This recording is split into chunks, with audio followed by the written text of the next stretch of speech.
setelah salat zuhur, maka jenazah Nabi dimandikan. Siapa yang memandikan jenazah Nabi? Kerabat Nabi saja. Abbas, Ali, Sakran, dan yang punya hubungan kekerabatan dengan Nabi. Ini mau dikuburkan di mana? Bingung sahabat nih, dikuburkan di mana nih setelah dikafankan? Ini kemudian ada yang tahu, ada yang mendengar Nabi berkata bahwa semua nabi-nabi dimakamkan di tempat dia mati. Di mana dia mati, di situ dimakamkan. Maka digalilah kuburan Nabi itu di rumahnya sendiri, karena matinya di situ. Maka Nabi disalatkan di kamar Aisyah. Nabi disalatkan di kamar Aisyah, tidak dalam masjid. Itulah kenapa jenazah Nabi dikuburkan sudah tengah malam. Jadi Nabi itu dikuburkan sekitar jam 10 atau jam 11 malam. Jadi tidak benar juga Bapak Ibu Nabi dikuburkan 1-2 hari setelah itu, tidak. Hari Selasa itu tengah malam Nabi dikuburkan. Tapi kenapa tengah malam Nabi dikuburkan? Karena orang antri salat, karena salatnya tidak di masjid, di dalam kamar. Karena Nabi disalatkan di kamarnya, dekat pemakaman dia itu, tidak di masjid. Begitu dalam riwayat disebutkan. Itu makanya Nabi terlambat penguburannya karena antrian sahabat yang ingin mensalatkan beliau. Maka Nabi pun dikuburkan malam itu juga tanggal 12 Rabiul Awal. Dan sejak saat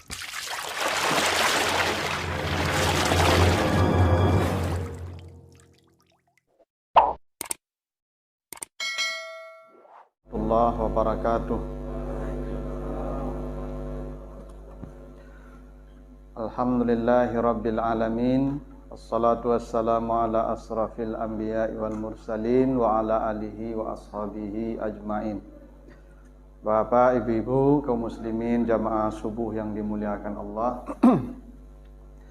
Kembali kita bersyukur kepada Allah atas segala karunia-Nya. Salawat dan salam untuk Nabi kita Muhammad sallallahu alaihi wasallam.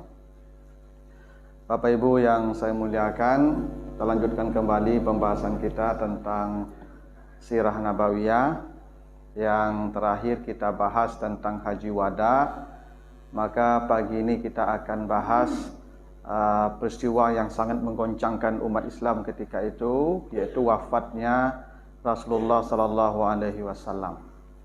Bapak Ibu yang saya muliakan, seperti yang kita bahas sebelumnya tentang Haji Wada yang terjadi tahun ke-10 ya Hijriah, atau tahun ke-10 setelah Nabi hijrah ke Madinah, dan itu menjadi haji pertama dan haji terakhir.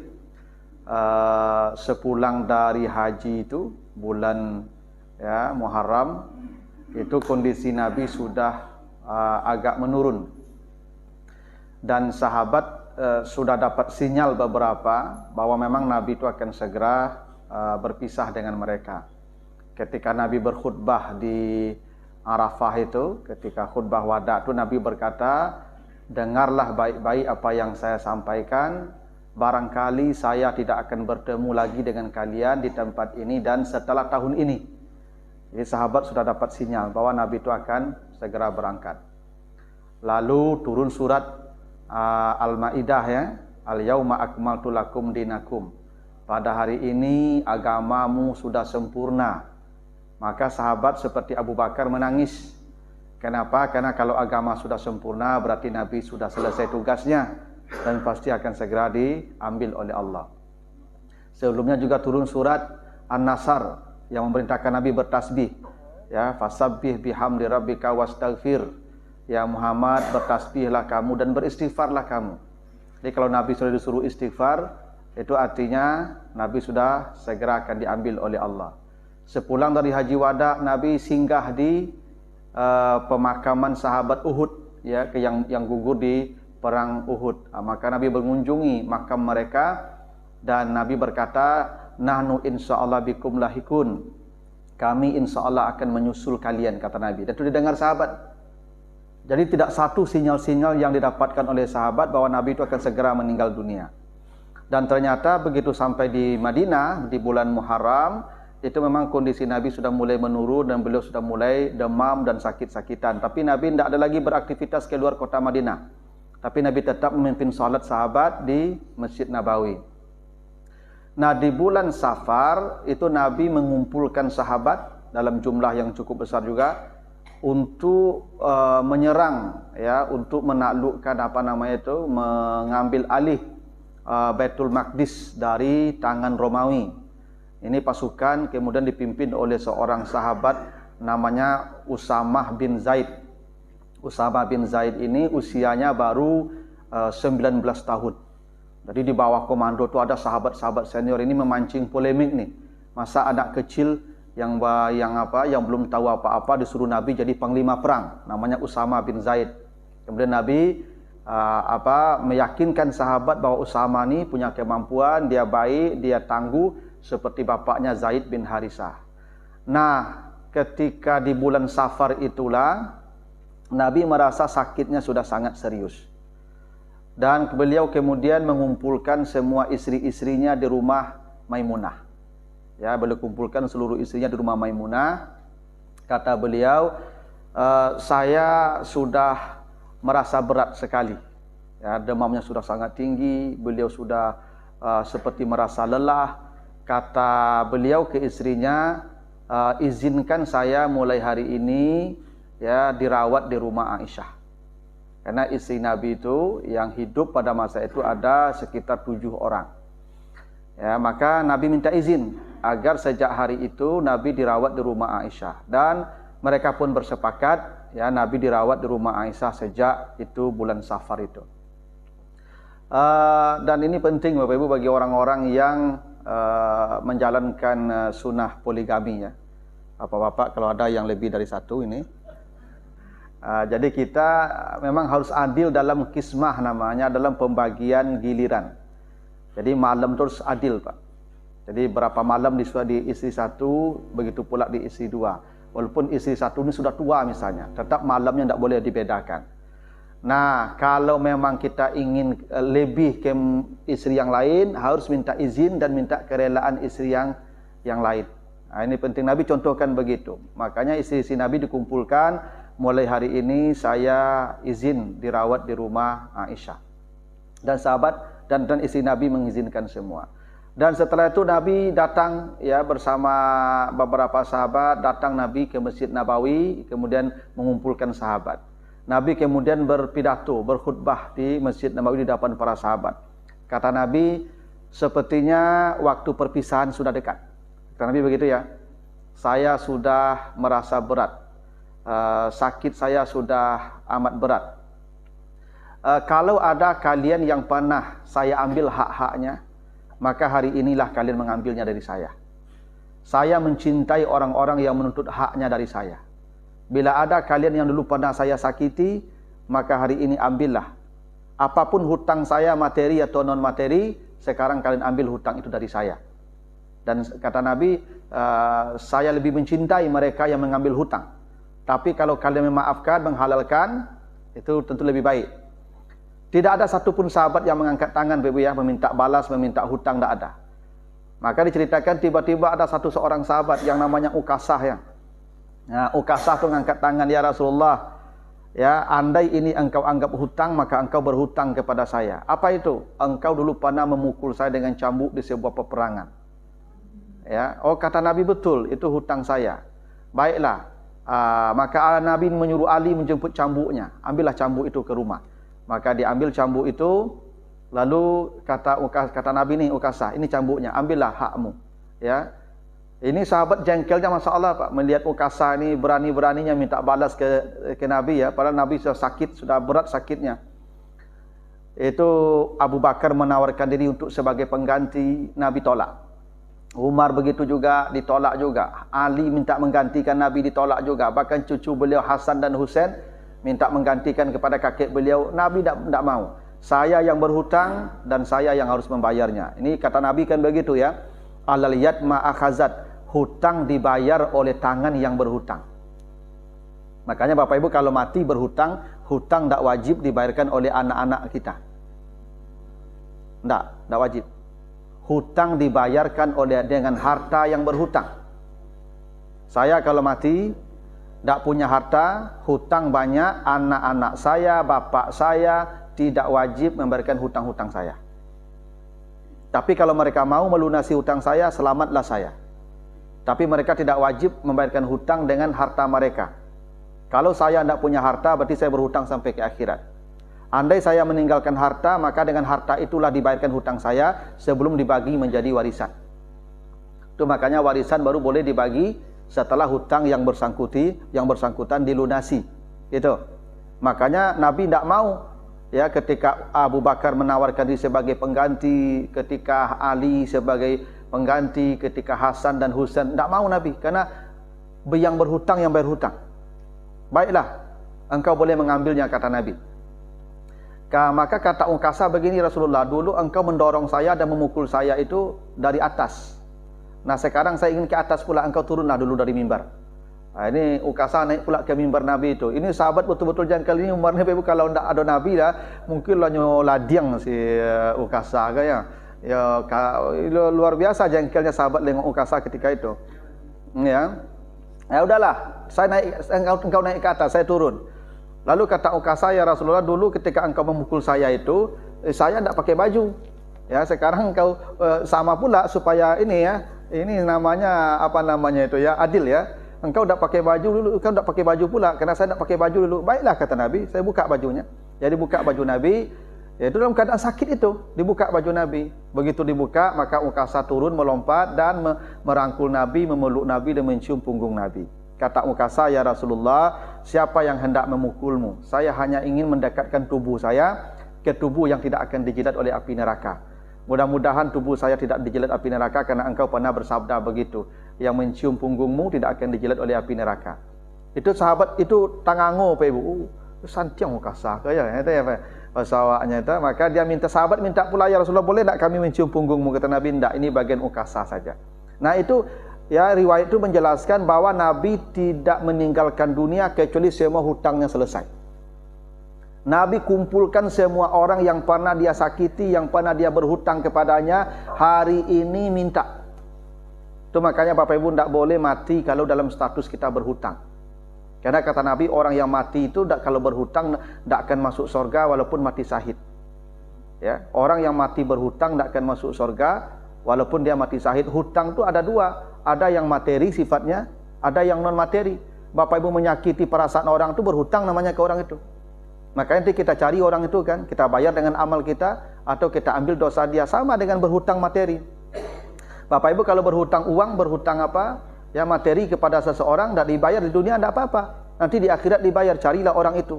Ganti dengan amal kita kepadanya sebanyak hutang, atau diambil dosa dia sebanyak hutang. Tidak ada hutang yang tidak dibayar Bapak Ibu. Hutang materi dibayar, hutang non materi, dua-duanya hutang. Itu makanya kita perlu minta halal sebelum mati. Dan itu yang dilakukan Nabi. Maka Nabi kumpulkan para sahabat ya sebelum beliau meninggal dunia, untuk minta halal kepada para sahabat, baik yang materi maupun yang non materi. Dan ternyata tidak ada kecuali Ukasha, dan Ukasha pun bukan untuk meminta hutangnya, tapi hanya sekedar ingin mencium punggung Nabi di hari terakhir itu. Lalu di bulan Rabiul Awal, ini masuk Rabiul Awal, ini kondisi Nabi semakin berat, tapi Nabi masih tetap mengimami salat. Tepat di hari Jumat, ya, di hari Jumat tanggal 8 Rabiul Awal, di hari Jumat tanggal 8 itu Nabi di sore hari itu setelah asar Nabi pingsan-pingsan. Saking panasnya Nabi itu, Nabi pingsan, tidak sadarkan diri. Sampai maghrib datang, itu Nabi memerintahkan Aisyah, tolong temui Abu Bakar, suruh dia mengimami manusia salat. Jadi Aisyah disuruh itu Pak, ya, oleh Nabi, saya tidak bisa lagi salat, mengimami manusia. Suruh Abu Bakar, suruh dia mengimami manusia. Itu Aisyah tidak mau. Aisyah berkata, ya Rasulullah, ya Abu Bakar itu sudah tua, suaranya kecil, ya, dia itu lembut. Yang lainlah cari yang suaranya keras. Aisyah itu bukan tidak mau Bapak Ibu. Dia jangan-jangan nanti orang mengira karena dia istri Nabi, ini pandai-pandai Aisyah saja. Aisyah itu takut Bapak Ibu, tidak mau bapaknya jadi imam. Jangan-jangan orang mengira ini pandai-pandai Aisyah saja bikin wasiat. Maka kata Aisyah ke Nabi, ya Rasulullah, Abu Bakar itu udah tua, dia suaranya kecil, jangan dia. Ini salat maghrib ini.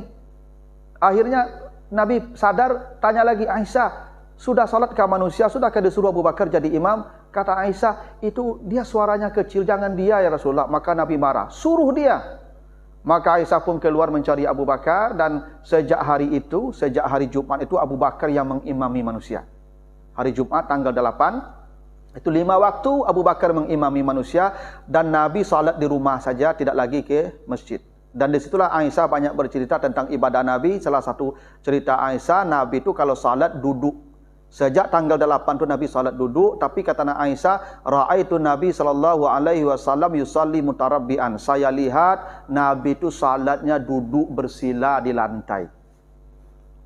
Itulah yang saya katakan Bapak Ibu, sebisanya yang masih kuat, yang masih mampu sakit walaupun sakit nih, yang masih mampu duduk di lantai itu duduk di lantai. Yang bisa iftiras lebih baik, karena kalau iftiras duduknya bisa sujud, karena sujud juga rukun salat. Yang tak bisa iftiras bisa bersila, berseloh seperti Nabi, atau menjulurkan kaki ke depan. Ini hadis ini dilihat Nabi ketika, dilihat Aisyah ketika Nabi sakit sejak tanggal 8 itu. Sejak hari Jumat itu Nabi salatnya duduk di lantai dalam keadaan bersila, kata Aisyah. Itu jadi hukum begitu. Nah, sejak itu Abu Bakar yang mengimami manusia, karena Nabi perintahkan Abu Bakar tak boleh satu orang pun yang menjadi imam kecuali Abu Bakar, kata Nabi. Ya, hanya Abu Bakar yang boleh jadi imam. Ya, sejak hari Jumat tanggal 8 itu.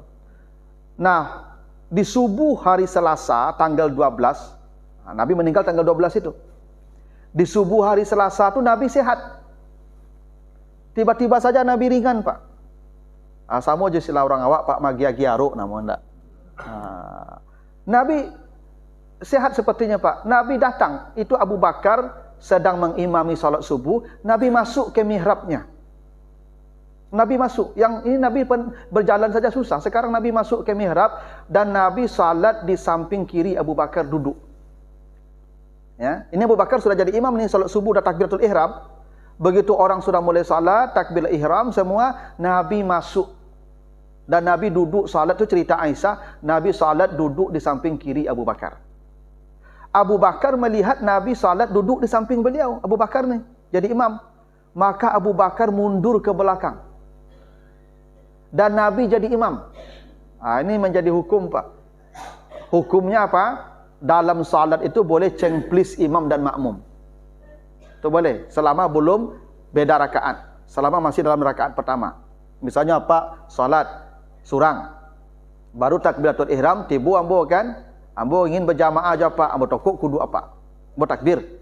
Setelah takbir apa? Rasul-rasul bantu-bantu ustaz, mungkin apa cilik kamu kan bantu-bantu ustaz ya Pak. Pak mundur ke belakang, boleh, ambo jadi imam. Walaupun awalnya tadi Pak dulu salat dari ambo. Itu boleh, itu contohkan Nabi itu. Maka Abu Bakar mundur ke belakang, Abu Bakar jadi makmum, Nabi jadi imam dalam keadaan duduk, dan sahabat salat berdiri seperti Abu Bakar. Ini menjadi hukum pula, kalau imamnya salat duduk, makmum boleh berdiri, boleh duduk. Jadi kalau imamnya salat duduk, makmumnya boleh berdiri, boleh duduk. Ya, dalam konteks ini diceritakan itu sahabat berdiri semua. Kalau dalam hadis lain dikatakan kalau imamnya duduk, Nabi kalian duduk pula salatnya. Tapi dalam konteks ini itu makmum punya pilihan, boleh duduk, boleh berdiri. Maka Abu Bakar jadi imam, jadi makmum, Nabi jadi imam. Karena Nabi itu suaranya sudah mulai hilang, maka Fatihah antara terdengar dan tidak saja. Tapi takbir intikalnya Allahu Akbar, itu Abu Bakar yang melanjutkan. Dalam pengertian ada muwassil namanya. Nah, inilah yang menjadi dalil kalau suara imamnya lembut, di belakang boleh mengeraskan takbir. Abu Bakar tepat mencontohkan di hari terakhir Nabi salat itu. Makanya kalau di masjid yang kadang-kadang tuh Pak, yang mic-nya enggak lancak misalnya kan, Allahu Akbar, boleh di belakang tuh, namanya muwassil. Itu Abu Bakar pernah melakukan itu ketika Nabi salat terakhir di subuh tanggal 12 Rabiul Awal itu. Misalnya hujan labik, ya, suara ketik imamnya kan. Model beliau kan enggak ketik suara beliau kok Pak. Kalau hujan labik kok tak terang ke belakang beliau kok. Maka ada muwassil di belakang tu. Itu boleh tu. Nah, setelah selesai solat subuh, ini sahabat senang, gembira. Nabi sehat. Karena sahabat selama ni khawatir ini Nabi akan meninggal dunia. Sehat. Nah, setelah solat subuh tu Nabi balik lagi ke kamar, dan tiba-tiba kemudian kondisi Nabi drop. Turun. Panas tinggi lagi. Setelah itu Nabi panas badannya sampai waktu duha datang tu panas, Nabi minta disiram dengan air tu oleh Aisyah. Memang kata Nabi panas badan itu adalah bagian daripada api jahanam. maka siramlah dengan air, kata Nabi. Jadi sebenarnya kalau angin itu Pak, memang juga air disiram, tapi jangan air dingin ya, kalau bisa dipanaskan. Memang Nabi minta siram, tapi makin panas, makin panas. Maka kemudian datang Abdurrahman bin Abu Bakar, saudaranya Aisyah, ke kamarnya Nabi, jenguk Nabi, dan itu Abdurrahman itu megang siwak, ya, siwak. Maka Nabi lihat ke siwaknya Abdurrahman. Maka Aisyah tanya, engkau ingin disiwak ya Rasulullah? Nabi pun mengangguk. Maka dimintalah siwaknya Abdurrahman. Kemudian oleh Aisyah digigitkan ujung siwak itu, lalu disiwakkan ke Nabi. Oleh Aisyah begitu. Nabi minta disiwakkan. Makanya kata Aisyah, ketika Nabi wafat, air liur saya bersatu dengan air liur Nabi. Karena Aisyah menggigitkan siwak tadi. Nah, sisa gigitan Aisyah itu yang digosokkan ke gigi Nabi. Memang salah satu sunnahnya Pak Ibu, memang orang mati itu disiwakkan. Karena bersiwak itu meringankan mati. Orang yang bersiwak itu sakratul mautnya ringan. Ya, maka orang rajin bersiwak itu Pak Ibu, itu matinya mudah. Atau makanya menggosok gigi itu memang ya salah satu ya, sunnah Bapak Ibu ya. Karena memang tuh kata Nabi, kalaulah tidak membebani umatku, saya suruh mereka menggosok gigi atau bersiwak setiap salat. Nah, Nabi akan menghadap Tuhan, maka Nabi bersiwak.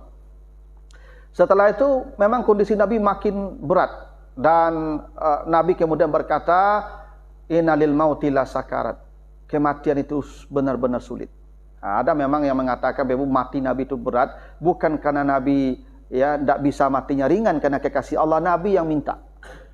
Nabi yang minta agar matinya diberatkan oleh Allah supaya dia cinta kepada umatnya. Dia ingin merasakan mati yang dirasakan oleh umatnya. Sebenarnya Nabi itu bisa matinya lunak Pak Ibu, tapi tidak, Nabi minta mati yang berat. Maka ketika itu Pak Ibu, ya Aisyah memeluk Nabi, ya Aisyah memeluk Nabi, dan terdengarlah ucapan Nabi oleh Aisyah, balir rafiqil a'la, balir rafiqil a'la. Jadi ceritanya Nabi itu ditawari oleh Jibril, mau panjang usia atau mau mati. Jadi para Nabi itu kalau mau mati Bapak Ibu ditawari malaikat dulu, mau panjang atau mau mati sesuai ajal. Maka Nabi menjawab, ar-rafiqil a'la, saya ingin bertemu dengan kekasih. Maka Nabi pun tiba-tiba lemas. Nabi dilihat itu urat-uratnya menegang, kata Aisyah, dan itu hanya Aisyah di sana, tidak ada yang lain. Ya, Nabi kemudian meninggal dunia, diletakkan di atas bantal. Aisyah tanpa sadar berteriak, Rasulullah wafat. Itu kemudian sahabat-sahabat ribut, itu semua menangis. Nabi wafat. Maka Umar bin Khattab datang, bawa pedang dia Pak. Kata Umar, Nabi tidak wafat, Nabi hanya pingsan, seperti Nabi Musa pingsan di Bukit Tursina, kata Umar ya. Siapa yang bilang Nabi wafat, ini saya penggal lehernya. Wah itu, orang takut loh Pak, Umar konyo lain loh Pak. Umar ini bukan tak menerima Nabi wafat, saking cintanya Pak, saking cintanya. Itu ngamuk Umar, siapa yang mengatakan Nabi wafat, saya penggal lehernya. Itu sahabat Bapak Ibu datang menemui Abu Bakar. Ya, datang ketemu Abu Bakar, maka Abu Bakar kemudian lihat kondisi Nabi, dan benar, memang Nabi sudah wafat. Maka diceritakan ketika itu Abu Bakar mencium kening Nabi. Itu hadis dari Aisyah begitu. Nabi ketika wafat itu Abu Bakar datang dan Abu Bakar mencium kening Nabi. Nah, itu alasannya boleh mencium kening orang mati. Ya, jadi kalau bapak kita mati, ibu kita mati, dicium keningnya. Nah, tapi jangan meratap. Ya, mencium kening itu boleh. Abu Bakar mencium kening Nabi. Lalu Nabi ditutup badannya dengan kain tipis, kain gagang dari Yaman, itu ceritanya begitu. Itu makanya kalau orang mati itu ya ditutup seluruh tubuhnya dengan kain supaya lalat tak hinggap. Sebab jenazah itu Ibu itu sarang kuman, sarang bakteri, sarang penyakit, fitnah. Ya, itu makanya jenazah itu tidak boleh lama-lama di rumah. Kata Nabi 3 hal yang tidak boleh ditunda-tunda, yang tidak boleh dilama-lamakan 3. 1, salat kalau sudah datang waktunya. Tak boleh dilama-lamakan, segera salat, maka jamak takdim lebih afdal pada jamak takhir. Yang kedua, jenazah kalau sudah mati jangan dilama-lamakan, segera mandikan, tak boleh lama-lamakan. Yang ketiga, janda atau duda kalau sudah menemukan yang cocok untuknya, maka cepat. Yang ketiga itu penting benar. Ya, Pak. Kalau ada duda dan jando yang Pak, nah itu pecapek lah. Tugas Pak RW mah, tugas Pak pengurus tuh. Ini sama status dengan salat dengan jenazah tadi ya. Janda dan duda kalau sudah ya menemukan yang cocok untuk dia, maka segera percepat. Nah, jadi ditutuplah jenazah Nabi dengan kain gagang dari Yaman. Lalu Abu Bakar datang dan berpidato di depan para sahabat yang ketika itu sedang menangis, termasuk Umar yang sedang marah-marah. Apa kata Abu Bakar? Siapa yang menyembah Muhammad, Muhammad telah wafat. Siapa yang menyembah Allah, Allah Maha hidup. Maka Abu Bakar membacakan surat Ali Imran ayat 144. Wa ma Muhammadun illa rasulun kad khalat min qablihi rusul. Ya. Afa in mata au qutila in qalabtum ala aqabikum. Kata ini Abu Bakar membacakan ayat itu surat Ali Imran 144. Muhammad itu hanyalah seorang rasul dan sungguh telah banyak rasul-rasul yang mati sebelum dia. Apabila dia mati atau terbunuh, apakah kalian akan berbalik ke belakang? Maksudnya apakah kalian murtad? Ini ayat turun di masa perang Uhud dulu, tahun kedua Hijriah. Umar, ini ayat ke Abu Bakar? Itu Al-Quran. Saya hafal kata Umar, tapi saya seperti baru dengar. Makanya Umar bin Khattab kemudian menjadi reda. Dan dia penerima kenyataan bahwa Nabi sudah wafat. Ini Nabi wafat di waktu duha, di hari Selasa tanggal 12 Rabiul Awal. Nah, sahabat dari Ansar mendengar cerita Nabi wafat ini, mereka berkumpul di satu kebun yang milik kaum Bani Sa'idah. Berkumpul mereka di sana. Maka itu tempat disebut dengan Saqifah Bani Sa'idah. Mereka membicarakan pengganti Nabi, karena tidak mungkin tidak ada pengganti pemimpin di kota Madinah. Maka mereka membicarakan siapa yang layak menggantikan Nabi dari kalangan Ansar. Terdengar oleh Abu Bakar dan beberapa sahabat dari Muhajirin, mereka datang ke sana. Maka berdebat mereka di sana tentang menjadi pemimpin, siapa yang menggantikan Nabi sebagai kepala negara. Sebagai Nabi tidak akan digantikan. Maka terjadilah debat sengit. Akhirnya mereka bersepakat menentukan dari Muhajirin. Karena Muhajirin ini yang diutamakan oleh Al-Quran. Kata Allah, as-sabiqunal awalun minal muhajirin wal ansar. Ada disebutkan Muhajirin dari Ansar, itu menunjukkan Muhajirin lebih utama. Siapa dari Muhajirin? Kata Abu Bakar, Umar. Kata Umar, demi Allah, tidak ada beban yang paling berat, lebih ringan saya memikul bukit Uhud ketimbang memimpin umat yang di dalamnya ada Abu Bakar. Kenapa? Abu Bakar menemani Nabi ketika hijrah, tidak ada orang yang menemani beliau. Abu Bakar ditunjuk jadi imam saat Nabi sakit dan tidak ada hak yang diberikan kepada siapapun. Maka Abu Bakar kata Umar ke Abu Bakar, sini tanganmu Abu Bakar. Ketika Abu Bakar menjulurkan tangannya, bay'atuka, saya membaiatmu. Nah, di dulu Pak Ibu, orang kalau sumpah setia namanya baiat. Baiat itu artinya menjual diri kita pada dia. Kalau kita sudah mengatakan bay'atuka, saya baiat engkau, artinya diri saya milikmu. Engkau boleh menjual saya, kira-kira begitu. Karena saya tidak punya milik lagi terhadap diri saya. Maka semua sahabat membaiat Abu Bakar. Lalu kemudian semua sahabat yang di Madinah juga membaiat Abu Bakar. Dan Abu Bakar menjelang zuhur berpidato. Apa kata Abu Bakar? Saya bukan orang yang paling baik di antara kalian. Tapi kalian telah memilih saya jadi pemimpin kalian. Jika saya benar mengikuti sunnah Rasulnya, mengikuti Alkitabnya, maka ikuti saya. Kalau tidak, luruskan saya hingga dengan pedang kalian saya luruskan. Yang kaya, yang kuat akan lemah di hadapan saya sampai saya ambilkan hak yang miskin dari dia. Yang miskin, yang lemah akan kuat di hadapan saya karena saya akan ambilkan hak dia dari orang kaya. Maka Abu Bakar resmi menjadi khalifah. Dan ini Bapak Ibu yang menjadi sebagian sejarawan mengatakan ini membuat Fatimah marah. Fatimah kesal yang katanya tidak mau membaiat Abu Bakar. Kenapa? Karena sahabat dan Abu Bakar lebih sibuk dengan khalifah ketimbang mengurus jenazah Nabi. Padahal tidak begitu juga Pak. Yang mengurus jenazah Nabi nanti keluarga Nabi. Nah, setelah itu di waktu zuhur datang, maka disuruhlah Bilal bin Rabah itu azan. Seperti biasa, Bilal azan. Azan Bilal. Begitu Bilal azan sampai di kalimat asyhadu anna Muhammad, tercakik Pak. Berhenti Pak. Seperti hilang nafas Bilal. Diulang lagi, asyhadu anna Muhammad. Hilang lagi nafasnya Pak. Tidak kuat lagi dia azan. Dipaksa terus sampai azan itu selesai. Kata Bilal, demi Allah, mulai hari ini saya tidak akan azan lagi. Karena tidak mampu dia ketika menyebut nama Muhammad, tidak mampu dia melanjutkan azannya Pak. Saking cintanya Bilal itu Pak. Sejak hari itu Bilal pensiun jadi Bilal. Jadi muazin. Di hari Nabi wafat itu. Tidak pernah lagi Nabi azan. Hingga suatu hari ketika itu Amul Jamaah namanya, itu Bilal datang ke Madinah, disuruh azan oleh cucu Nabi, oleh Husain. Itu Bilal azan, semua penduduk Madinah berlarian ke Masjid Nabawi. Ini sudah puluhan tahun mereka rindukan suara ini, kira-kira begitu. Jadi Bilal bin Rabah itu tidak azan lagi itu, Pak. Tak mau lagi azan setelah Nabi wafat. Tak kuat lagi dia melanjutkan azan. Nah, setelah salat zuhur, maka jenazah Nabi dimandikan. Siapa yang memandikan jenazah Nabi? Kerabat Nabi saja. Abbas, Ali, Sakran, dan yang punya hubungan kekerabatan dengan Nabi. Nah, ketika itu Sakran bercerita, kami bingung ketika memandikan Nabi. Apakah bajunya dibuka ataukah bajunya dibiarkan saja seperti ya dia hidup. Kalau yang lain kan dibuka bajunya kalau mandi. Ini Nabi gimana nih, mau dibuka atau mau enggak nih? Akhirnya ada cerita mereka mengantuk ketika hendak memandikan Nabi itu, mereka seperti tidur dan bangun. Tiba-tiba ada suara mereka dengar sama-sama, biarkan bajunya, mandikan dengan bajunya. Maka ketika mereka tersentak sadar itu, seperti sepakat saja mereka memandikan Nabi tanpa membuka bajunya.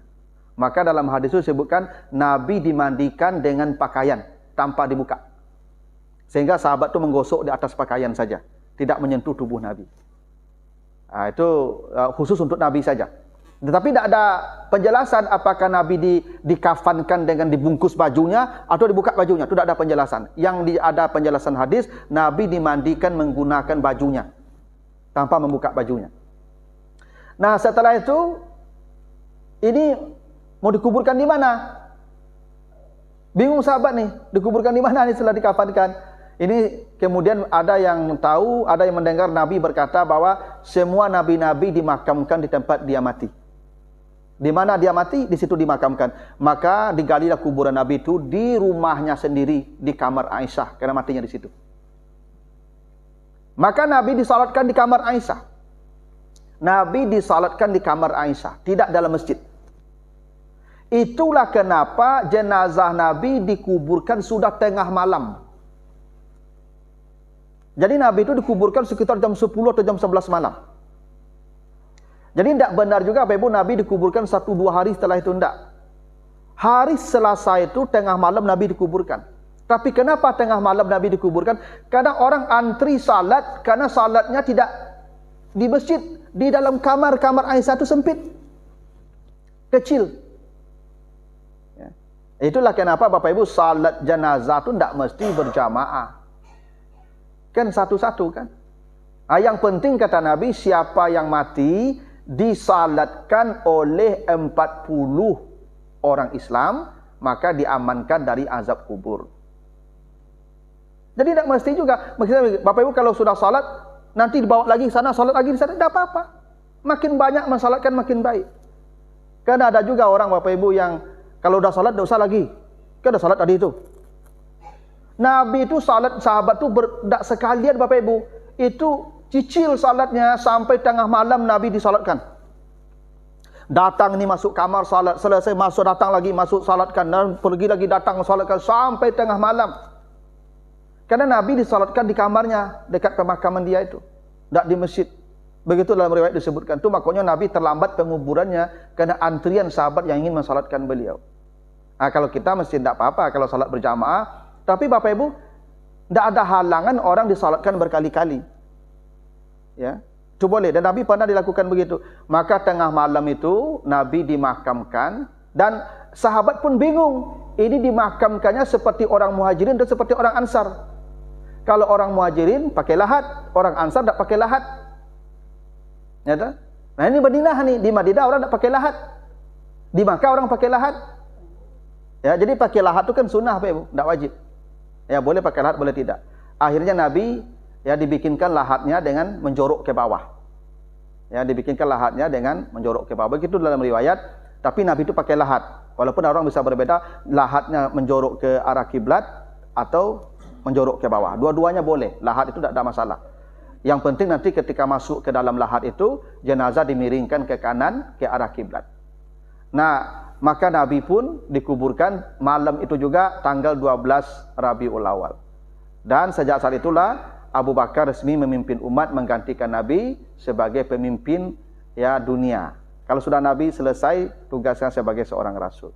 Nah, ini Bapak Ibu ya cerita tentang wafatnya Nabi di tanggal ya 12 Rabiul Awal. Jadi kata Nabi, saya lahir tanggal 12 Rabiul Awal, ya, saya hijrah tanggal 12 Rabiul Awal, dan saya wafat tanggal 12 Rabiul Awal. Begitu, ya. Nah, inilah cerita tentang wafatnya Nabi, Ibu, dan sirah nabawiyah dalam dalam materi kita sudah selesai ya, sampai batas Nabi wafat. Nah, nanti kalau mau cerita tentang Khalifah Ur-Rasyidin, Abu Bakar, Umar, Utsman, Ali, nanti kita lanjutkan pembahasannya. Tapi kalau tidak, kita cari materi yang lain. Begitu Bapak Ibu, tentang kehidupan Nabi. Mudah-mudahan ada manfaatnya. Lebih kurang mohon maaf. Subhanakallahumma wa bihamdika, asyhadu an la ilaha illa anta, astaghfiruka wa atubu ilaika. Wassalamualaikum warahmatullahi wabarakatuh.